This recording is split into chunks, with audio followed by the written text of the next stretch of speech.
Nasa 200 milyong pisong halaga ng mga iligal na sigarilyo ang nakumpiska ng Bureau of Internal Revenue sa magkakahiwalay na operasyon sa Caloocan at Quezon City. Ayon sa BIR, posibleng umaabot pa hanggang sa Mindanao ang bentahan ng naturang mga peking sigarilyo. Ang detalye sa ulat ni Isaiah Mirafuentes.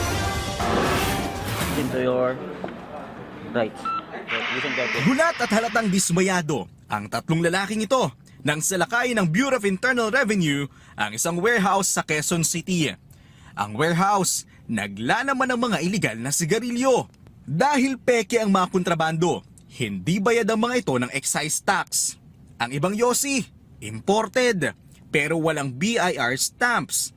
At kung meron man, peke. Isa sa mga naaktuhan sa isinagawang raid, isang Chinese. Hindi siya makausap ng maayos dahil hindi siya marunong magtagalog at limitado ang Ingles. Alright, who is your employer? Who is the owner? I can't ask that. Sorry. Kasama sa nahuli, ang dalawang Pinoy. Tinanong sila kung sino ang Chinese na nahuli. Siya po yung pinaka-boss namin dito. Kasi siya po yung nag-stay po dito. Nakakita rin ng mga otoridad sa warehouse sa Quezon City ng mga peking plaka ng sasakyan. Nagulat naman ang mga kapitbahay sa nangyaring raid. Wala raw silang kaalaman na iligal ang bodega. Usually, always man siya nakasara. Walang lumalabas, walang pumapasok. Talagang literal nakasara lang. Ikinasa rin ang isang raid laban sa iligal na sigarilyo sa Caloocan City.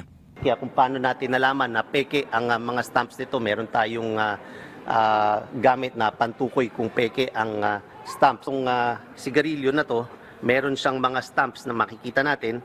At pero kapag tiningnan natin ito, magpupula ang pula. Ibig sabihin yan ay peke itong stamps na ito. Sa dalawang operasyon, umabot sa 1.3 milyong pakete ng yosi ang nasamsama. Tinatayang aabot sa 200 milyong piso ang kabuang halaga ng mga nakumpiskang kontrabando.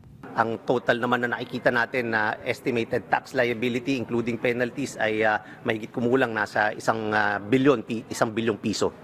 Target ibenta ang mailigal na yosi sa iba't ibang lugar sa bansa. Dahil sa iligal na sigarilyo, pinapadapa nito ang mga lehitimong cigarette company. Sana ay tigil-tigilan na natin itong pagbebenta ng mga illegal na sigarilyo.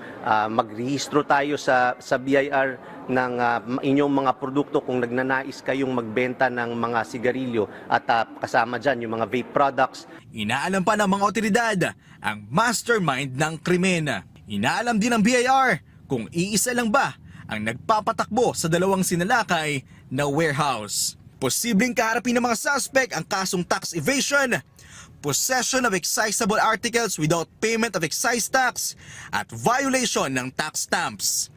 Isaiah Mirafuentes para sa Pambansang TV sa Bagong Pilipinas.